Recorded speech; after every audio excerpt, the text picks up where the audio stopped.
Well, hello, hi, and welcome to the meet and greet with Erin Montgomery this week. So, before we get started, let me tell you why we are here. Um, I'm Amanda, and I run the workplaybook.com. I'm an HR strategist, and I help small business owners like yourself make sense of the human resources part of their business. And we are hosting Weekend Smallbiz School the fall semester. It is starting up towards the end of September, and registration opens on September the 1st. But leading up to that, I wanted to give you a chance to meet, interact with, and ask questions of our amazing lineup of speakers. So last week we met with Ashia Sims, and this week we are sitting down with Erin Montgomery. You are going to love Erin. So just to introduce you to Erin, Erin is the founder of Piper Media, which is a boutique communications agency that specializes in social media management and blog assistance. She's also a fashion and beauty writer by trade, and she's been working with social media for over 4 years now. So aside from her work, she's a mom of two little ones and a lover of all desserts. So like as am I, we're like best friends with that one. So starting her own business allowed her the time to create the life that she's proud to have. So when she's not staring at a computer screen, you can find her traveling, dancing, binge watching new shows on Netflix. So you can also find more about Erin anywhere on social. Find her at Piper Media CA on Facebook, Twitter, Instagram, and Pinterest. So make sure that as soon as we finish up here that you go and you check her out on all of those channels. So I'm gonna stop talking and let's get into the interview. So hi Erin, thank you for being with us today. Hi, thanks so much for having me. I'm excited. Yes, I am so excited to have you teaching this semester, and so looking forward to your workshop. So let's see, well, tell us about your business and how you help entrepreneurs. So Piper Media is a boutique communications agency that specializes in social media management. So we would handle all of your day-to-day social media posting, create your content, your graphics, and then we would also help with newsletter designs, social media advertising, writing blog posts, kind of anything really to do with the online community, whether it's Facebook groups or navigating through Twitter, Pinterest, anything like that. Okay, well, awesome. So that can be really confusing for entrepreneurs, or if not confusing, time consuming. So I'm sure that that's a huge assistance to your clients. So tell us, what was your motivation to start your business? So what led you to take that leap into entrepreneurship? Before I started Piper Media, I was working in a corporate world full time, and I was traveling about 2 hours to and 2 hours home from work every day. So it was about 14 hours that I was gone, and it just wasn't working for my family. With having two kids at home, being gone that long was just not really possible. So I knew I had to make a change, but it was just, what was I going to do with that? Like, what would I do? So I had been doing social media for the corporate job, and I decided that, no one in my, area really does it. So I decided to just quit my job, and a week later I started Piper Media, and since then it's been a really, really great thing for me and my family. It's, one of the best decisions I ever made. It was scary to begin with, but it was definitely well worth it. So wow, that's like very exciting. So you woke up and you said, I'm gonna do this, and you just did it. That's amazing. So tell us about your family. How do you balance the demands of a family, having two small kids, with that of being an entrepreneur? It's not always easy. I try to get a lot of my work done either first thing in the morning or, you know, when they go to sleep. So kind of working crazy hours, but it allows me, you know, to be here more and to take them to what dance class or soccer or anything that they have to do during the week. And it allows me to have, you know, a little extra time with them. I'm lucky because my husband, he doesn't start work till 3:30 in the afternoon, so he's home all day. So he's able to be with them till about 3, and then I take over after that. So I have, you know, that little bit of time between 9 and 3 where I'm uninterrupted. Okay. So what tips do you have for someone who's trying to do the same thing, who's trying to balance starting a business while maybe still working a 9 to 5 and still trying to, you know, raise a family and handle all of those other things? What would be your best advice for them or tips? My best advice would be, if you're ready, you know, if you know that you want to leave the 9 to 5 at some point, it's finding that niche that you know is going to work for you, that passion that you have for a small business, and then just kind of, you know, doing it 2 hours every night before you go to sleep, kind of building up to a launch. And then once, you know, you're ready to kind of quit your job, it's just, you know, you got to jump in and you got to do it. You got to take the risk. You got to not look back. It's definitely a scary thing to quit your job and leave that security, but in the end, it's usually 100% worth it. You just got to be brave, basically. Just take the risk, be willing to sacrifice. It's not easy to be an entrepreneur, you know, working by yourself all day. There's really no support, like no community. Like I don't have like 3 people who work beside me. I don't have someone to chit chat to, but you know, I join Facebook groups and I lean on other girls who I know who own their business, you know, to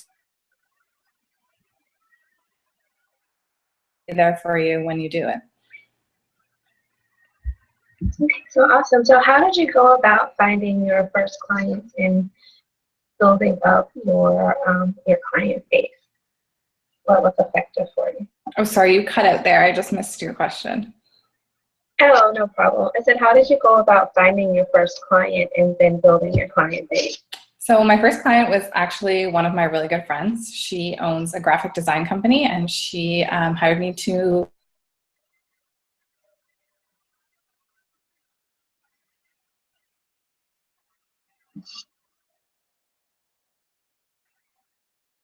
through email, and I found that I've gotten most of my clients that way.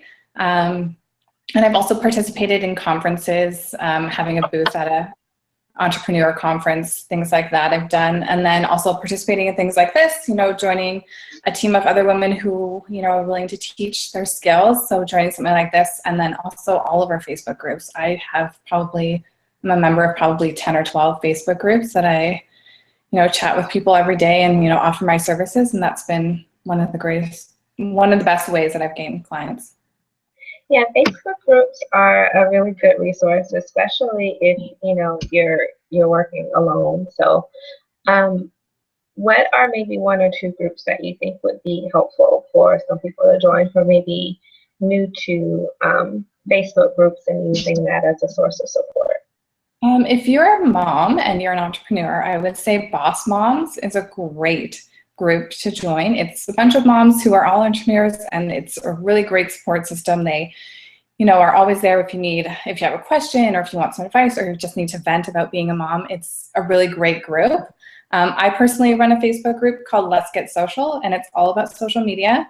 So any questions you have about social media, and then we offer tips and tricks throughout the week as well. Okay, well, good. Definitely check out those 2 groups. So when you're not working, what can we find you doing? When I'm not working, I feel like I'm always working because it's kind of on my phone, so it's always with me.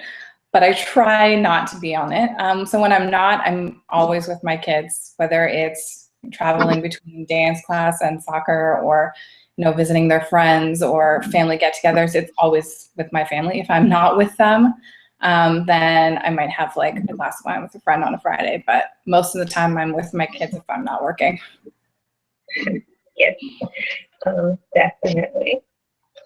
So in the course of your career, either in the corporate setting or now that you transitioned to a full-time entrepreneur, who has been the biggest influence in you on your business as a leader and as a business owner?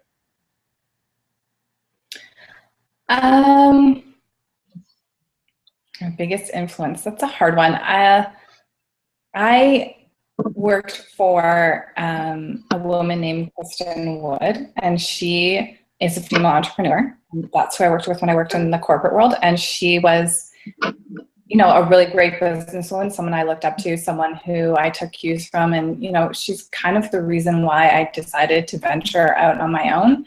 And, you know, to this day, I still have a relationship with her. She is actually a client of mine. So like, it's been really great. So she's someone that I've kind of looked up to, I guess.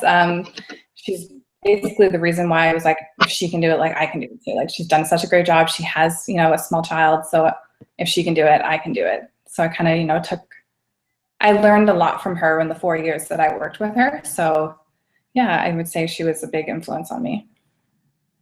Okay, because I know a lot of times it can be difficult finding a mentor as a small business owner. So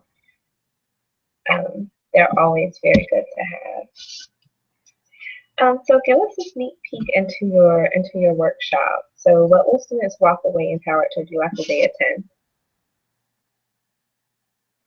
So I will be doing a workshop on social media advertising, and basically it is a how-to, step-by-step guide, how to, you know, advertise on Facebook ads or Instagram ads or Twitter promoted tweets. It'll be helping you find your target audience and how to send the appropriate message to generate sales within your business. So it's everything from creating a great ad to narrowing in on your target audience, to finding a budget that works for you. It's all of that kind of combined into one great course. Well, it definitely does sound very exciting, very interesting, and you know, I've maybe run a few Facebook ads, so I'm like, I definitely need a course or a workshop for that. So I am so looking forward to it. I know it's going to be amazing. And so Erin's workshop is on November the 5th. She's actually closing out the semester, so we'll be going out on that topic. So make sure that you sign up for it because I'm pretty sure that her workshop is going to fill up fast. There are only 100 spots per workshop, so make sure that if that's something that you need help with, that you take advantage of that and you sign up early.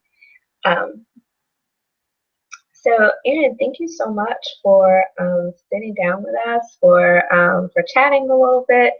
I know that you're busy, so I really do appreciate you taking the time. So how can we connect with you if we just want to have a little bit more information and we can't wait until November the 5th? So how can we connect with you? You can connect with me on Twitter, Facebook, Instagram, Pinterest at Piper Media CA, or you can visit my website, pipersocialmedia.com, and then from there you can send me an email if you need to. All right, excellent. And guys, really check out her IG. It's beautiful. I just love to look at it. All the graphics are just gorgeous. So. All right, so thank you again. Thank you guys for tuning in. If you're watching this and you enjoyed it, make sure that you share it out with your friends or any other business owners who may benefit from Weekend Smallbiz School or connecting with Erin. So thank you, Erin, and thank you guys for joining. Again, I'm Amanda with theworkplaybook.com. If you want to find out more about how you can register for Weekend Smallbiz School, go to weekendsmallbizschool.com. You can always check out the announcements page to find out the latest information. You can check out the list of the speakers and the courses that are being offered this semester. You can follow me anywhere on social with the handle @workplaybook. I am on Facebook, Twitter, and Instagram, and LinkedIn. All right, so thank you guys. Thank you, Erin. Have a great weekend. Bye. Thank you so much.